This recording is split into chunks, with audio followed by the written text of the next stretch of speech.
तो इसमें सवाल करना कैसे, देखो एक तरीका तो ये है, उसमें देखो उस पोर्शन में कर रहा हूं उधर की तरफ, इसे लिखेंगे हम इंटीग्रेशन 1/x² माइनस, हम इसे बताओ ऐसे लिख सकते हैं क्या 3 का स्क्वायर, x² माइनस 3 का स्क्वायर 9 बन जाएगा। ठीक, अब ये तुम्हारा 9 फॉर्मूले में चला गया,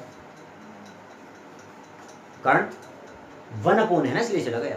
और ऊपर 1 ना होता, कुछ x टाइप में कुछ अलग से होता तो फिर 9 फॉर्मूले में एकदम जा सकता डायरेक्ट, ठीक है ना। अब फिलहाल 9 फॉर्मूले चला गया, और किसमें, विदाउट अंडर रूट, जिसमें वर्गमूल नहीं होता उसमें गया। ठीक है, ध्यान समझो। तो ये किसमें गया 1/2a, और अब क्या सुनना चाहिए इसको 1/2a, लेकिन ये हमारा क्या, बल्कि मैं यहाँ लिख रहा फॉर्मूला फिर भी 1/2a लोग, ध्यान समझना, modulus x minus a upon x plus a, जिससे पता लग जाएगा फॉर्मूला कौन सा बनना है। यहाँ से ये इसमें चला गया फिलहाल, ठीक है, ध्यान समझियो, ये वाला फॉर्मूला यूज कर रहा है यहाँ से। तो देखो क्या लिखेंगे अभी से 1/2a, 2a का मतलब देखो हम लिखेंगे 2 × 3, ये तो हमारा 3 मानना जाएगा मुझे। फिर साथ में क्या लिखना है यहाँ से, लो मॉडुलस x हमारा क्या है x ही है, माइनस a का मतलब कितना है 3, और upon x plus 3 modulus plus c, और यही हमारा आंसर हो जाएगा। लेकिन इस तरीके से करने से 1/, क्या बनेगा 6, 1/6 लोग मॉडुलस x माइनस 3 और x प्लस 3 और प्लस c तो है इसमें, ठीक है। ये हमारा आंसर इस तरीके से कर सकते थे हम इस सवाल को, ठीक है। जब सवाल करते रहेंगे ना तो बहुत सारे तरीके बन जाएंगे। और एक बात हो रही है, मान लो ये सवाल मासिक बोर्ड एग्जाम में आया, तो पेपर में छपे होने के बाद हम ये नहीं बता सकते कि ये I5 का है, I4 का है, कौन से एक्सरसाइज में से सवाल है, किसी का भी लगाओ। बस वहाँ तो ये देखना कि हमें करने का तरीका कौन सा याद है, किस तरीके से हम इसे कर सकते हैं सवाल। तरीके 3-3 4-4 हो जाए, लेकिन कौन सा लगाना है, कौन सा इजी रहेगा, ठीक है। अब फिलहाल देखो इसे कैसे करेंगे। अब इसे हम आंशिक भिन्न वाले मेथड को यूज करेंगे। पहले तो आंशिक भिन्न के लिए इसे पार्शियल फ्रैक्शन बोलते थे, और फिर तो बताऊंगा रिपीट कर रहा है ये बात, ये 15-20 दिन का एक टॉपिक हुआ करता था 12th क्लास में। आंशिक भिन्न के नाम से टॉपिक था ये, 5 टाइप के आंशिक भिन्न होते हैं, और फिलहाल ये पहले टाइप का ही है आंशिक भिन्न। देखो जब कोई भिन्न इस प्रकार से लिखी हो, ऊपर तो x वगैरह मिलेंगे इसमें, देखो सवालों में x वगैरह मिलेंगे ऊपर भी, 2x plus 3, x minus 1, x plus 5, कुछ ना कुछ लिखे मिलेंगे, और कहीं कहीं तो सिंगल x लिखा मिलेगा। क्या मिलेगा, सिंगल x, इसमें तो कुछ भी नहीं है वैसे, पर फिर भी अब ध्यान समझना, ये कंडीशन जब काम करेगी, जैसे कि x माइनस a और x प्लस b, इसे कहते हैं एक घातीय गुणनखंड। क्या कहते हैं इसे, एक घातीय गुणनखंड, लीनियर फैक्टर है ये। एक घात अलग अलग चीज है दोनों के अंदर, ब्रैकेट के अंदर, इसे बोलते हैं एक घातीय गुणनखंड। ऐसे सवाल को करने के लिए, और ये है टाइप नंबर फर्स्ट, आंशिक भिन्न की टाइप फर्स्ट है ये, एक घातीय गुणनखंड। तो ऐसे सवाल को करने के लिए a अपॉन कुछ प्लस, तो a upon plus b upon, ऐसे स्टार्ट देते हैं सवाल करने के लिए। अगर यही सवाल कुछ इस टाइप से आ जाए, इसे कहते हैं एक घातीय गुणनखंड की पुनरावृत्ति, एक घातीय गुणनखंड की पुनरावृत्ति, टाइप नंबर सेकंड। एक घातीय गुणनखंड का रिवीजन होता है फिर ये पुनरावृत्ति, ठीक है। देखो कैसे करते हैं फिर, a अपॉन होल स्क्वायर के साथ लिखेंगे एक बार, तो a अपॉन होल स्क्वायर के साथ लिखा जाता है, फिर b अपॉन में बिना होल स्क्वायर के साथ लिखा जाएगा, यही वापस दोबारा से लिखा जाएगा, और प्लस c अपॉन जो बचा हुआ वो लिखेंगे, यानी कि x प्लस b। इसे कहते हैं एक घातीय गुणनखंड। देखो अब तुम कहोगे एक घात का मतलब, अभी भी अंदर एक घात ही है, वो तो उसका होल स्क्वायर बन के आया, जिसे पुनरावृत्ति कहेंगे। पुनरावृत्ति क्या बोलेंगे, पुनरावृत्ति मतलब होता है रिपीट होना। अब सुनो, तो उसमें क्या करते हैं, पहले 2 घात, फिर 1 घात, और फिर जो एक्स्ट्रा लिखा होता वो, अगर ये 3 घात हो जाती तो पहले 3 घात, फिर 2 घात, फिर 1 घात, और फिर लास्ट में जो बचा हुआ एक्स्ट्रा लिखा हुआ कुछ वो। ये दूसरी टाइप का है। तीसरी टाइप इसमें होता है द्विघातीय गुणनखंड। द्विघातीय गुणनखंड किस प्रकार के होते हैं ध्यान समझना, उसमें अंदर कुछ इस टाइप का मिलना शुरू हो जा, मतलब वो ऐसा भी हो सकता है कि एक तो सिंगल घात का पड़ा, अरे कैसा पड़ा, द्विघात का पड़ा। अगर द्विघात का एक पड़ा, एक सिंगल घात का पड़ा, तो उसे द्विघात में मानना जाएगा, टाइप नंबर 3 में गिना जाएगा। और ऐसा भी हो सकता है कि दोनों में द्विघात आ जाए, ऐसा भी हो सकता है कि दोनों में द्विघात आ जाए, या फिर एक में द्विघात आ जाए तो एक में बिना द्विघात आ जाए।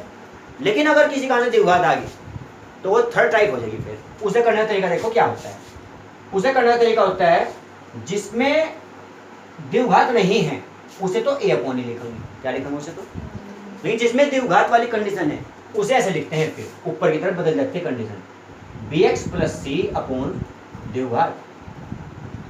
बताओ समझ में आई क्या बात, उसमें ऊपर लिखने का तरीका ये बनता है फिर bx प्लस c वाला मैटर। अगर तुम कहोगे कि अगर इधर होता है क्या करते फिर, इधर सिंगल घात, तो हम स्टार्टिंग से ही लिखते इसे ax प्लस बी।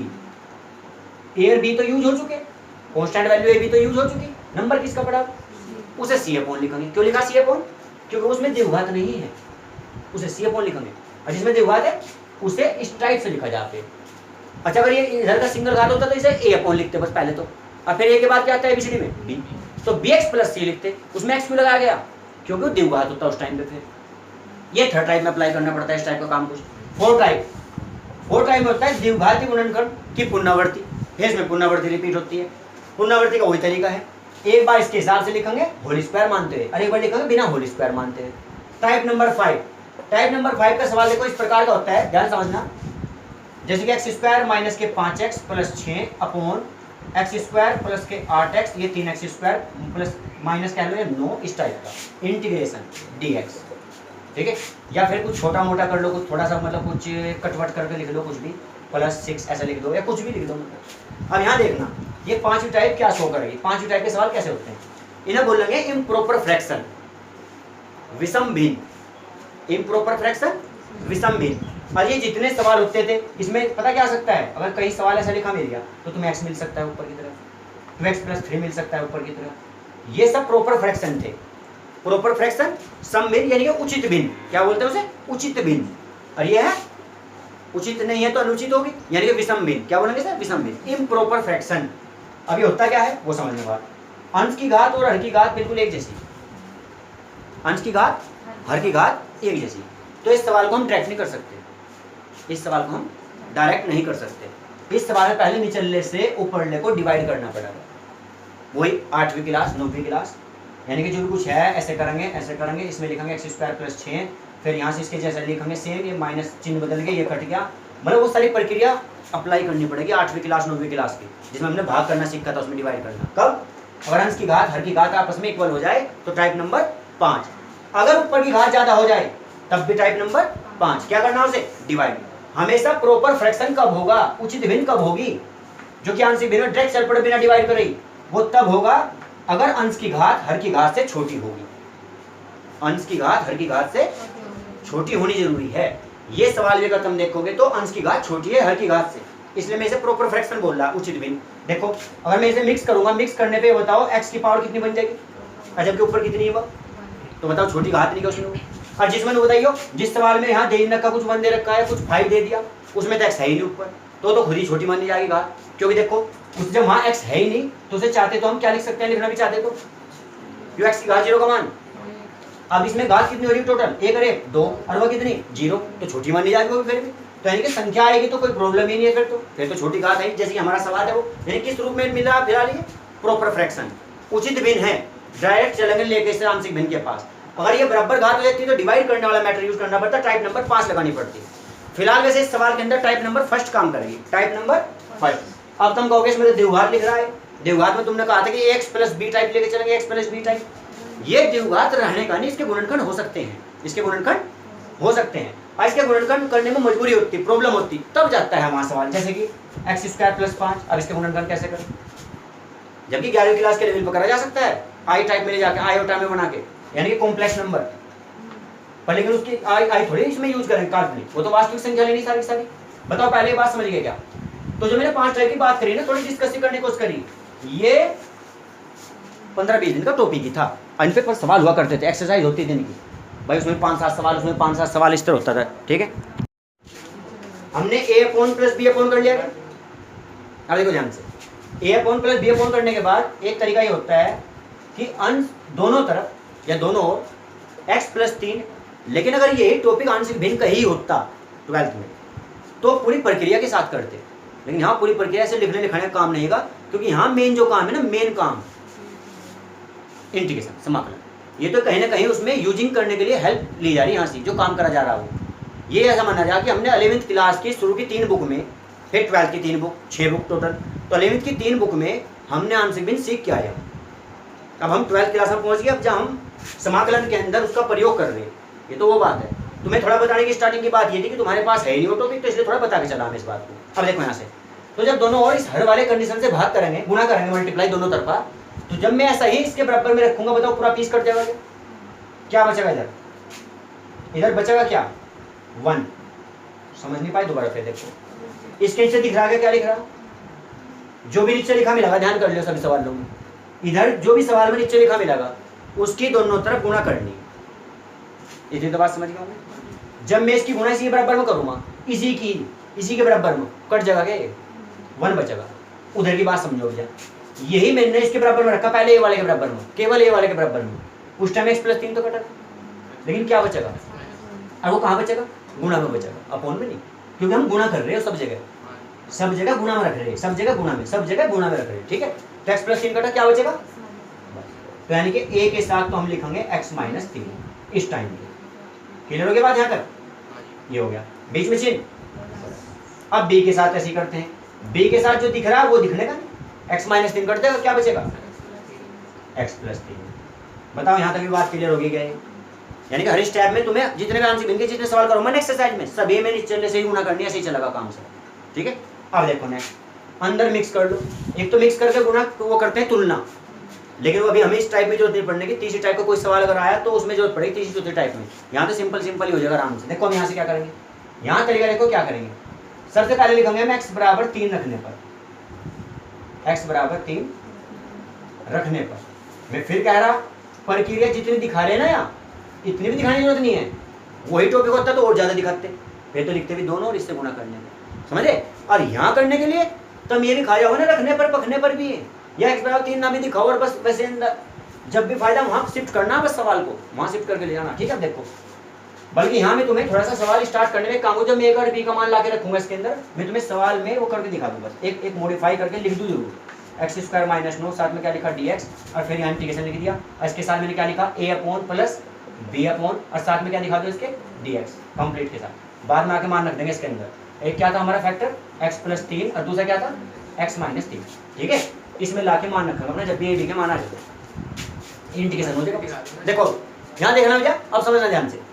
तो हम x = जब 3 रखेंगे उस टाइम क्या होगा, 3 + का 3 - का कटा, a हो गया 0, समझ में आई क्या बात, 3 से 3 कट कर 0 आया, 0 गुणा करियो, जब 3 इसमें रखोगे 3 और 3 तो 6b बन गया, 6b बराबर बताओ क्या लिखोगे, इधर का क्या है 1 है, तो यहाँ से b का मान बताओ क्या आएगा 1/6, एक मान मिल गया, बात खत्म हो गई। नेक्स्ट दूसरे मान को देखेंगे। अब हम यहाँ क्या करेंगे, यहाँ से हम लिखेंगे इस बार x = -3 रखने पर, समझ गए क्या बात, रखने पर जब x = -3 रखेंगे इसमें हम -3 से +3 0, 0 की b में गुणा करो 0, इस बार ये 0 हो गया। जब -3 यहाँ रखेंगे -3 और -3 में कितने बनेंगे -6, तो यानी कि -6a रहेगा इसके साथ, ध्यान रखना भैया, -6a बराबर क्या रखोगे 1, और तो a बराबर बताओ कितना आया 1/6 कहेगा, समझ में आएगा बात, ये सवाल को पहुंच गया वापस। अब हमारा सवाल यहाँ से आ गया, इंटीग्रेशन a का मान क्या रख दूँ -1/6, -1/6 अपोन में क्या है वैसे, और साथ में क्या लिख दो, अलग दे दो dx प्लस, उसके बाद यहाँ से बताना b का मान कितना है हमारा 1/6, अपोन में क्या लिखाओगे इस बार x - 3, साथ में क्या दिखाना है dx, ठीक है, बराबर -1/6 का ले लो बाहर, 1 क्या लिखोगे, साथ में क्या लिखना है बीच में चिन्ह, इधर क्या लिखना है बाहर, यह 1/6 सबसे बाहर भी रख के चल सकते हो अगर चलना चाहो तो, 1/x - 3, साथ में क्या लिखोगे dx बराबर -1/6 log कुछ 1/x log x, 1/x log x, log modulus क्या लिख दो इसके अंदर, लेकिन x x नहीं है, 3 का 0 बन जाएगा, x का डिफरेंस 1 लिखने की कोई आवश्यकता नहीं, अगर चलो प्लस का चिन्ह लगाओ। अब यहाँ से फिर से 1/6 1/ कुछ का log कुछ जो भी कुछ है, तो यहाँ से लिखेंगे हम log मॉडुलस x - 3, और इसका दोबारा करोगे तो 3 का 0 और x का 1 लिखने की जरूरत नहीं, प्लस c, बात समझ आ रही है सब। अब ध्यान से देखना यहाँ से ये बताओ दोनों में कॉमन क्या है वैसे, उसे बाहर रखी दो, 1/6 बाहर ही ले लिया दोनों से, ठीक है। अब ध्यान देना 1/6 बाहर रख लिया, 1/6 बाहर रखने पे तुम्हें log कुछ और log कुछ दिख रहे होंगे बस, ठीक है। अब यहाँ से बताओ प्लस का कौन सा है इनमें से, तो ये पहले नंबर पे है, माइनस का कौन सा ये वाला। एक फॉर्मूला है, अगर log m और एक लिख रहा हो log n और बीच में चिन्ह कहीं का हो m/n, बीच में चिन्ह कहीं का होगा बाई चांस माइनस का, तो फॉर्मूला log में ये बनता है। देखो पॉजिटिव वाला ऊपर, नेगेटिव वाला नीचे, माइनस में से और मल्टीप्लाई, यहाँ अगर होता प्लस तो मल्टीप्लाई में जाते हैं, फिर mn लिखते हैं, log mn मल्टीप्लाई में। अब यहाँ से एक सिंगल log लिखना है हमें, यहाँ से क्या लिखना है, सिंगल log मॉडुलस। अब इनमें पॉजिटिव वाला ही ऊपर रखना पड़ेगा हमें, तो क्यों आगे पीछे लिख रहे हैं बस ये इधर होता तो जब भी ऊपर ही रहता। ठीक, ऊपर क्या लिखना मुझे इसमें से, अपॉन में क्या लिखूं मैं इसमें से, x + 3 और प्लस c। देखो आंसर। अब तुम कहोगे तो बहुत प्रक्रिया आ गई, ये तो मैं तो हम तो ये लगाऊंगा। समझो बात को, ऐसा नहीं होता। सवाल जरूरी नहीं कि तुम्हें कोई ऐसे ही मिला भाई, जहाँ सिचुएशन ऐसी बनका होगी ना तो वहाँ आंसर के बिना कर भी नहीं पाएंगे, सवाल अप्लाई करनी पड़ती है टाइप है सब। अभी देखो तो एक मिनट रुको, इसी सवाल में यहाँ में भी 7, 8, 9 लिख देता कुछ ऐसे लोग, तो सवाल को यहाँ ले जाना पड़ता है, वो 1/, से चलता है तो सीधी सी बात है। फिर तुम कहते हैं हम तो पूर्ण वर्ग का भी जानो, हम तो वो भी सीख लिया हमने, तो फिर भी कुछ सवाल ऐसे आ जाएंगे जो पूर्ण वर्ग में फैल हो जाएंगे, इसमें भी फैल हो जाएंगे, सूत्र में भी यही लाने पड़ेंगे, आंशिक भिन्न पे लाने इसी में पड़ेंगे, फिर भी समझ गए बात ये। चलो खैर, अब तो फिलहाल 1/, का करेक्शन हो।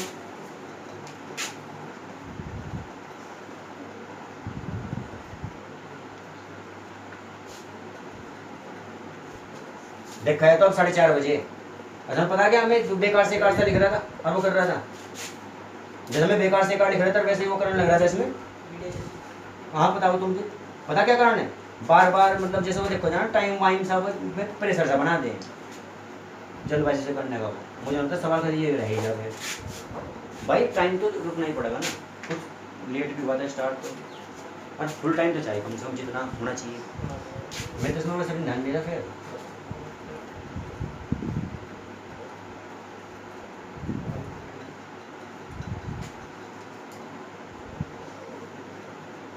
ये बी है यहाँ से, ठीक है अब तो हो जाएगा।